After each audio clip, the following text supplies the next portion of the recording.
ये हम सबसे प्रार्थना करते हैं कि अगर नाम जप हम कर रहे हैं तो हमारी सारी कामनाएं पूर्ण हो जाएंगी, इसमें कोई संशय नहीं।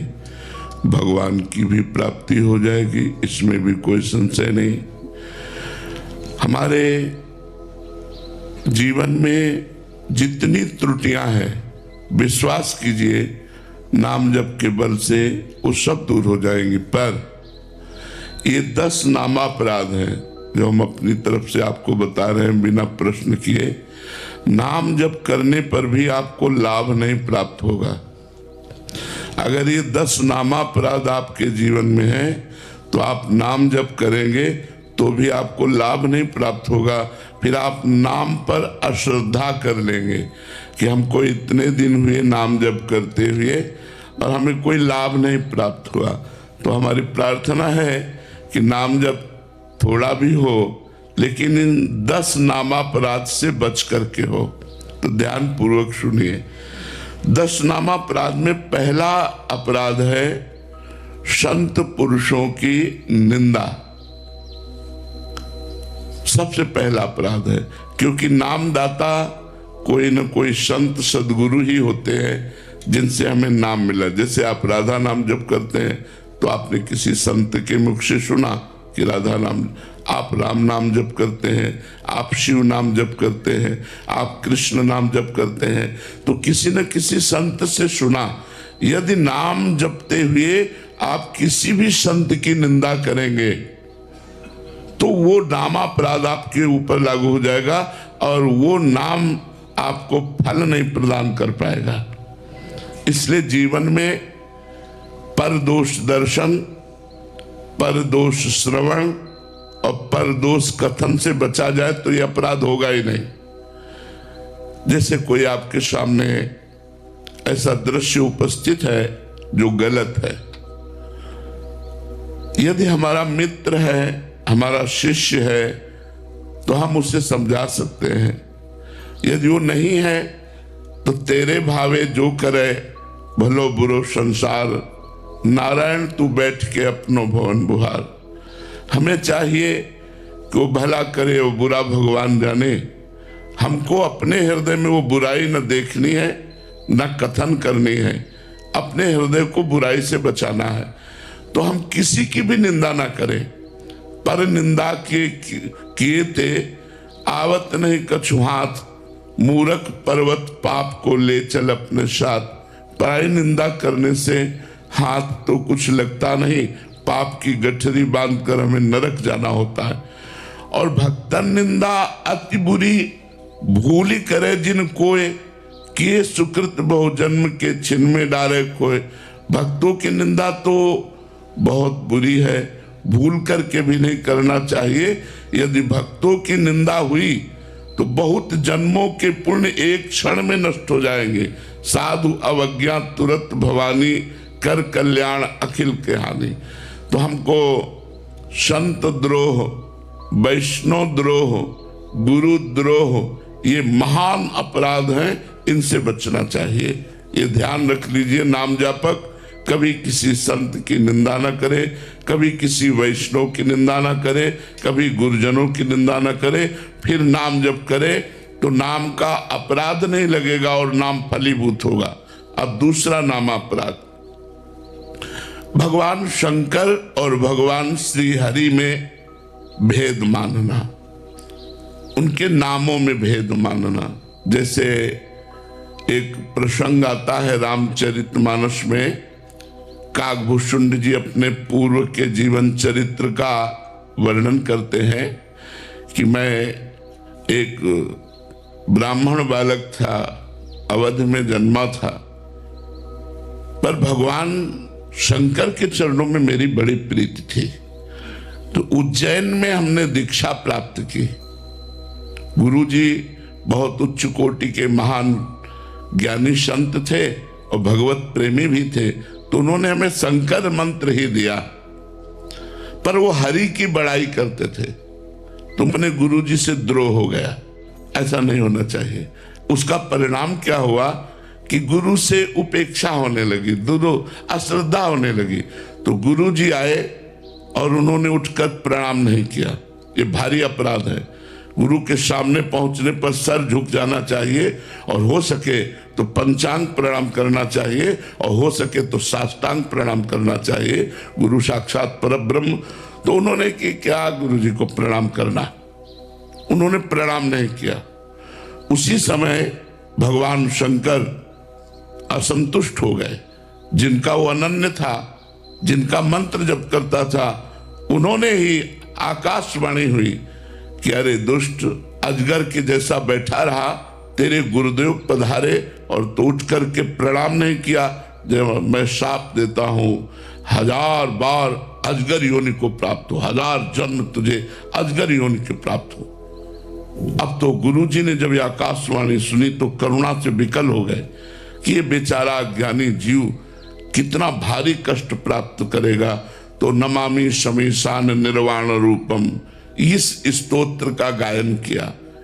जब गुरु जी ने हृदय भरकर भगवान शिव की प्रार्थना की तो भगवान शिव प्रसन्न हो गए और कहा, तेरे गुरु की करुणा देख करके साप तो दिया वो अमोघ है, पर तेरा जो जन्म मरण होगा बहुत जल्दी जल्दी हो जाएगा, और जन्म मरण में जो दुख होता है वो तुझे नहीं होगा, और मेरे प्रताप से अब अविचल राम भक्ति तेरे हृदय में जागृत होगी।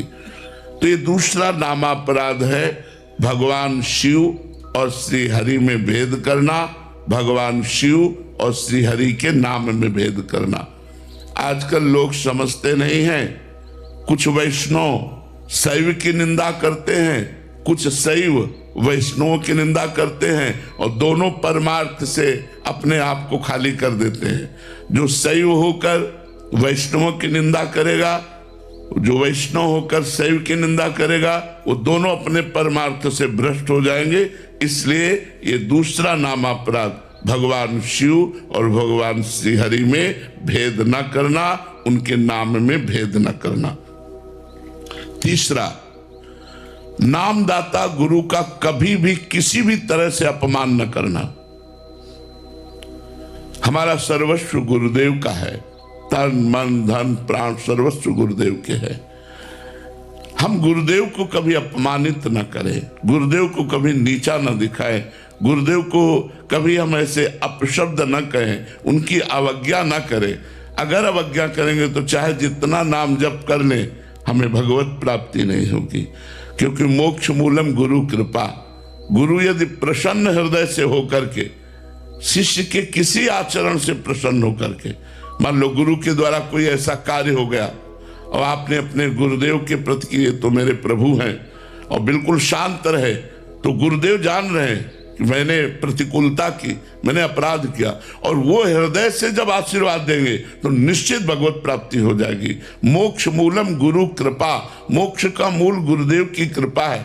एक बार श्री देवर्षि नारद जी वैकुंठ पहुंचे, थोड़ी देर भगवान के पास बैठे रहे, उठ के चले तो एक भगवत पार्षद ने वहां जल छिड़क करके ऐसे पोछा लगाया, और नारद जी तुरंत वापस आ गए भगवान से कोई बात पूछने के लिए। तो देखा जहां वो बैठे थे वहां पोछा लग रहा है।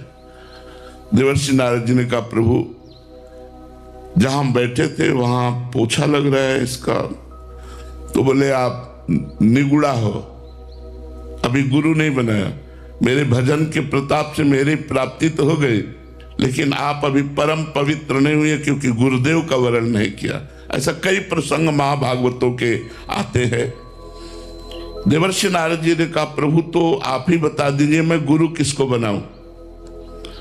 तो उन्होंने कहा, कल प्रातः काल ब्रह्म मुहूर्त में जिसके पहले दर्शन हो जाए उसी को गुरु बना लेना।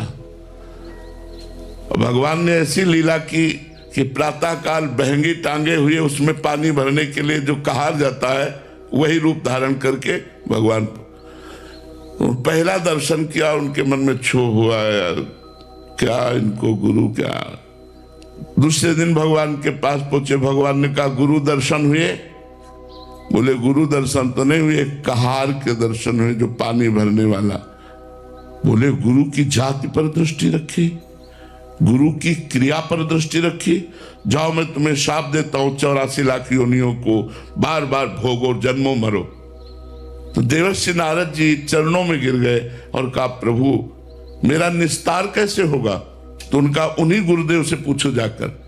तो दोबारा जब वहां गए तो वही गुरुदेव पानी भरते हुए दिखाई दिए, गए साष्टांग दंडवत हुए और उन्होंने पूरी घटना बताई और कहा मेरी दृष्टि आपके प्रति दोषमयी हो गई थी, तो भगवान ने मुझे शाप दे दिया 84 लाख योनियों में बार बार जन्मने मरने का। प्रभु मैं कैसे इससे मुक्त हूं? तो देवर्षि नारद जी को गुरुदेव ने कैसे मुक्त किया?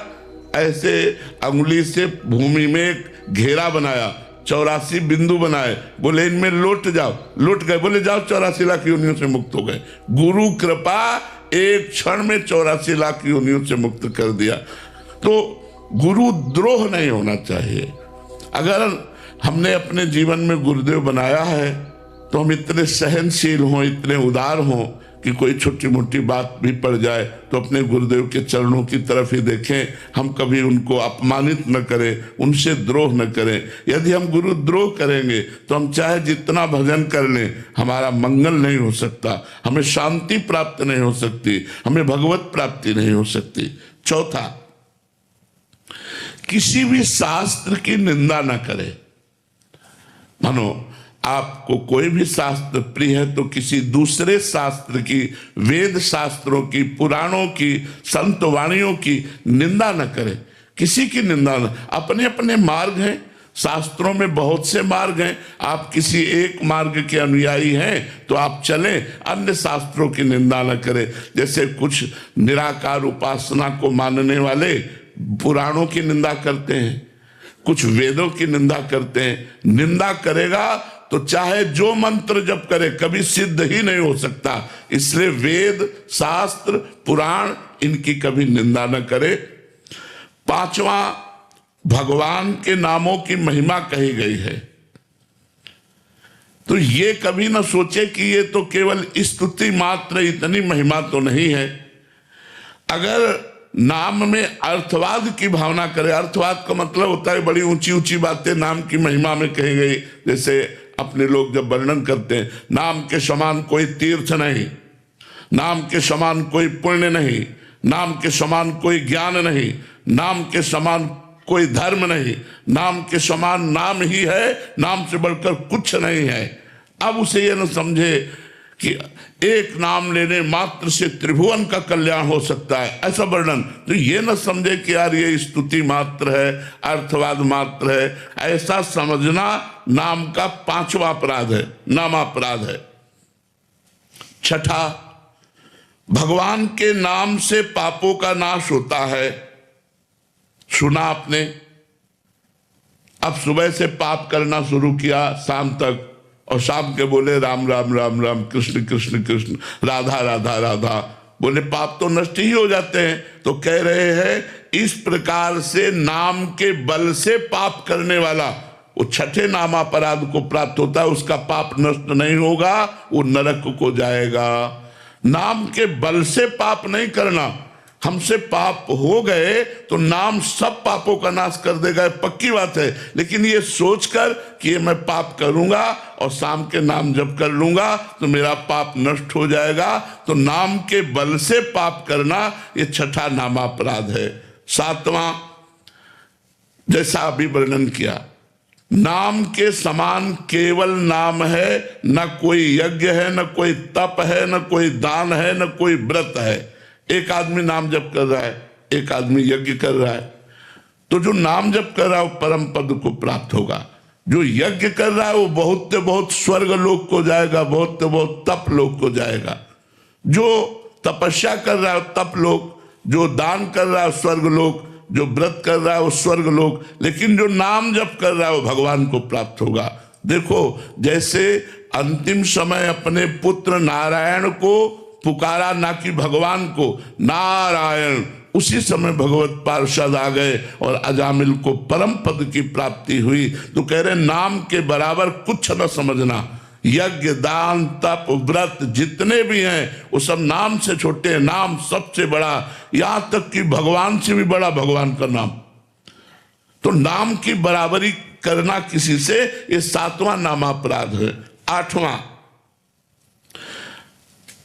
पैसे के लोभ से किसी को नाम का उपदेश करना, और जबरदस्ती वो नहीं चाह रहा फिर भी उसको दीक्षा दे देना। नाम ना सुनने वाले अश्रद्धालु को नाम का उपदेश करना ये ठीक नहीं बनता। हम नाम कीर्तन करें, और जब कोई नाम की दीक्षा लेना चाहे तो हम उसे नाम, जैसे नाम दीक्षा, भगवत दीक्षा, इनके लिए नियम है कि आप प्याज लहसुन नहीं पाएंगे, आप मांस मदिरा आदि का सेवन नहीं करेंगे, उसमें कुछ नियमावली, उन नियमों को माने फिर दीक्षा प्रदान करे। तो श्रद्धा रहित, सुनना ना चाहने वाले व्यक्ति को किसी लोभ से नाम का उपदेश करना, ये 8वां नामापराध है। और 9वां नामापराध, इतनी नाम की महिमा सुनी फिर भी तुम नाम जप नहीं कर रहे तो तुम्हें अपराध लगेगा, नामापराध लगेगा।